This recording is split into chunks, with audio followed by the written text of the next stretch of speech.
នេះគឺប្រវត្តិរូបសង្ខេបរបស់កីឡាករទាំងពីរមុននេះបានបង្ហាញជូននៅលើអេក្រង់បាទជូនបងប្អូនបានទស្សនាជាថ្មីម្ដងទៀតបាទទឹកទី1បាទត្រៀមនឹងចាប់ផ្ដើមបាទការប្រកួត3ទឹក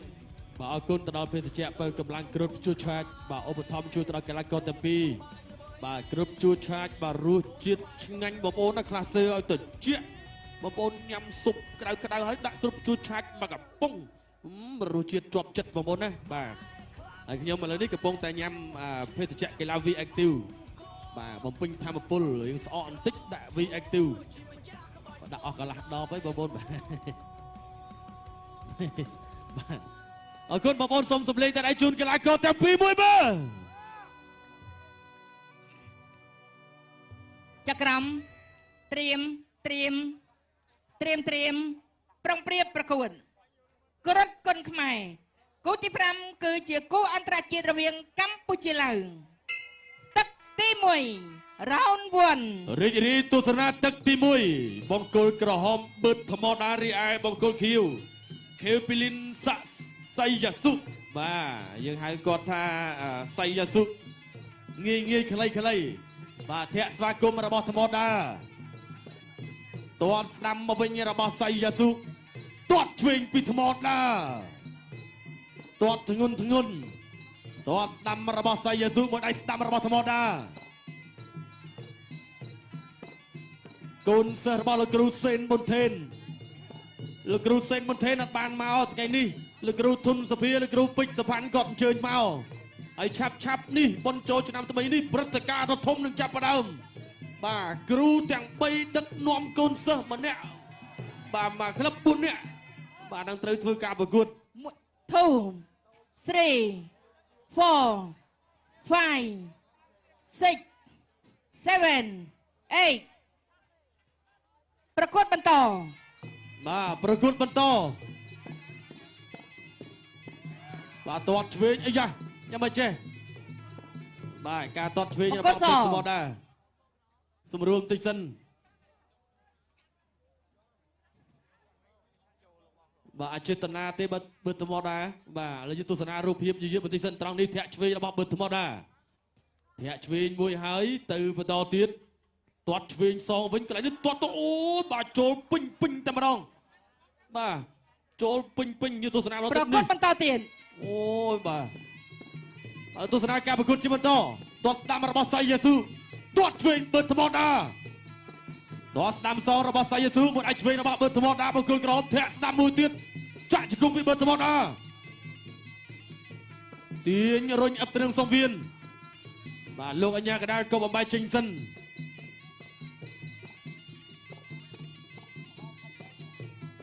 បាទតែនេះវត្តមានរបស់គណៈតបដីលោកបានឧបត្ថម្ភជូនទៅដល់កីឡាករគុនខ្មែរបង្គោលក្រហមទឹកប្រាក់20ម៉ឺនរៀល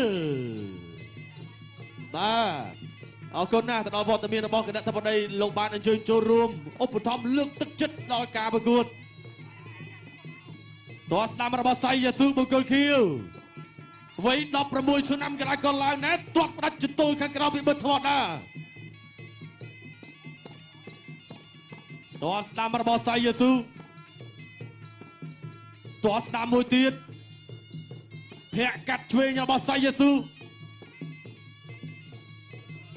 ទាត់ទៅវិញសងរបស់បិទធម្មតាបង្គោលក្រហមទាត់ក្រោមមួយទៀតអាយ៉ាអីស្អីដាច់ឈៀងមួយរបស់ធម្មតាអាយ៉ាអូយចំវិញរួចគ្នាបាទរួចគ្នា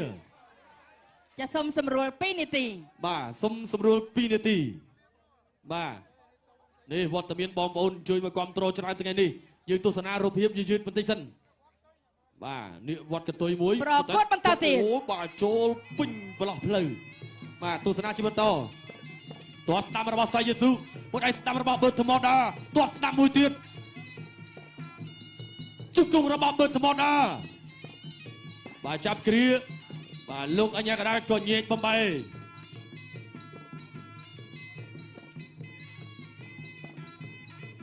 តោះស្ដាំរបស់សៃយ៉ាស៊ូកាប់ស្ដាំសងទៅវិញរបស់បើធម្មតាបង្គោលក្រហមកែងរបស់ធម្មតាចាប់ទឹកទី1 បាទអរគុណ ទុនបាទយើងទស្សនារូបភាពបាទ slow motion កាលពីទឹកទី1បាទដើរចូលពីកីឡាករគុនខ្មែរបឺតថ្មដាបាទទាត់ឆ្វេងត្រង់នេះបាទចូលបាទពេញធុងទឹកហើយក៏រាប់បន្ទាប់ទៅពីរាប់បាទក្រោកឡើងបន្តការប្រកួតធាក់មួយបាទទាត់ប្រច្រាស់គ្នាម្នាក់មួយជើងក៏ប៉ុន្តែបាទមួយជើងឆ្វេងរបស់កីឡាករថ្មដាត្រង់នេះប៉ះចំកន្លែងសំខាន់បន្ទាប់មកត្រង់នេះបាទប្រើក្បាច់ពិសេសអេសីដាច់ឈានមកក៏ទាត់កាត់សងទៅវិញពីកីឡាករឡាវក៏ប៉ះទៅវិញម្នាក់ម្ដងបន្ទាប់ទៅពីប៉ះម្នាក់ម្ដងស្រួលហើយបាទមិនប្តីផ្ដួលរបបសំគ្រីអីច្រើនបាទញាក់ចូលមកបាទឆាកបត់កែងឆ្វេងរបស់ថ្មដាបាទរាប់ជាប់បាទពីកីឡាករមកពីប្រទេសឡាវ អ្នកឲ្យទឹកចេញក្រៅក្រិតគុនខ្មែរគូទី5គឺជាគូមិត្តភាពអន្តរជាតិរវាងកម្ពុជាឡាវទឹកទី2 round 2 បាទយើងទស្សនាការប្រកួតជាបន្តទៀតឈានចូលមកដល់ទឹកទី2បាទទឹកទី1បាទកីឡាករឡាវរាប់18ចាំមើលថាទឹកទី2នេះថ្មដាអាចផ្ដាច់បានឬក៏កីឡាករឡាវមានស្នៀតអ្វីអាយយបាទញាក់ធាក់ស្ដាំត្រង់នេះបបប៉ៅ2ម៉ែត្រកន្លះកប់នឹងសម្ពានបាទទាត់ឆ្វេងអូយ 1 2 3 4 5 6 7 8 9 បាទលោកបាទញ៉ាំក្តារគឺរាប់ដល់10បញ្ចប់ការប្រកួតទៅហើយជាមួយនឹងការប្រើស្នៀតរន្ទះជើងព្យួរសមុទ្រដ៏ស្អាតពីកីឡាករបឺតថ្មដាវត្តមានគណៈធិបតីបន្ថែមជូនថ្មដាថាវិការ20,000 រៀលបាទអូយបាទធ្វើបានល្អណាស់បាទជាមួយនឹងកីឡាករបឺតថ្មដាបង្គោលក្រហមបាទបងប្អូនប្រុសរបស់កីឡាករបឺតសំខាន់បាទបឺតសង្ឃឹមសម្រាប់ការប្រកួតមួយនេះបាទចេញមកសិតតែក្បាច់ពិសេសតែម្ដងបាទរយនេះអូអ្នកឲ្យទឹកបាទកីឡាករដែលអ្នកនៅស្រុកប្រទីផ្ទាល់បាទគឺកីឡាករថេនថ្នោតបាទពីរអ្នកចដូនមួយរបស់គាត់គឺថេនតិតបាទអ្នកនៅស្រុកប្រទីខេត្តកំពង់ចាមផ្ទាល់បាទហើយនេះបាទវត្តមានពុកម៉ែបងប្អូនបាទច្រើនណែនណាន់តាន់តាប់តែម្ដងបាទសម្រាប់ការប្រកួតបាទទាំងពីររាត្រីបាទអរគុណច្រើនណាស់បាទសម្រាប់វត្តមានពុកម៉ែបងប្អូនដែលចូលរួមទស្សនានិងផ្ដល់កម្លាំងចិត្តបាទជូនទៅដល់កីឡាករគ្រប់គូដែលធ្វើការប្រកួតបាទអរគុណច្រើនប្រិយមិត្តយើងឃើញថាសម្រាប់ការប្រកួតគូអន្តរជាតិទី1គឺលទ្ធផលបាន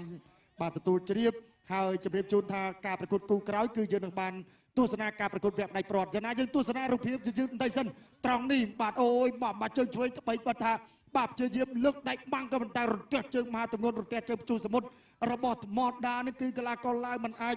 បាទទប់ជាប់បានទេបាទបាទអរគុណច្រើនខ្ញុំបាទសូមប្រកល់ភារៈនេះជូនទៅដល់គណៈកម្មការបច្ចេកទេសបាន ចាសសូមអរគុណបង្គោលក្រហមឈ្នះបង្គោលខៀវដោយកីឡាករឡាវបង្គោលខៀវលោកអញ្ញាកដាលបញ្ឈប់ឲ្យប្រកួតនៅក្នុងទឹកទី2 បាទអរគុណ